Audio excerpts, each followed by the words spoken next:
24 এবং 25শে সেপ্টেম্বর ঢাকায় অনুষ্ঠিত হবে এসিসির বার্ষিক সাধারণ সভা। এই সভা থেকেই সেপ্টেম্বরে অনুষ্ঠিতব্য এশিয়া কাপের ঘোষণা আসবে।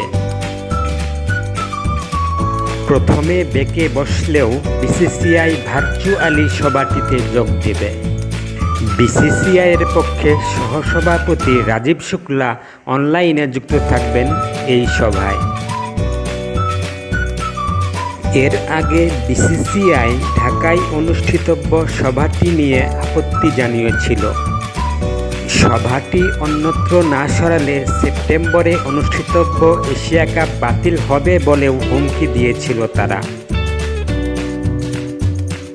ভারতের কয়েকটি গণমাধ্যম জানিয়েছিল ভারতের পাশাপাশি শ্রীলঙ্কা, আফগানিস্তান এবং ওমানও সভাটি বয়কট করবে। আফগানিস্তান এবং ওমান ইতিমধ্যেই সভায় অংশগ্রহণ নিশ্চিত করেছে। শ্রীলঙ্কার বোর্ড প্রধান অসুস্থ থাকায় তিনি অনলাইনে যুক্ত হবেন। এখন ভারতের দিক থেকেও ইতিবাচক সাড়া পাওয়া যাওয়ায় সেপ্টেম্বরে অনুষ্ঠিতব্য এশিয়া কাপ নিয়ে আর কোনো জটিলতা থাকার কথা না।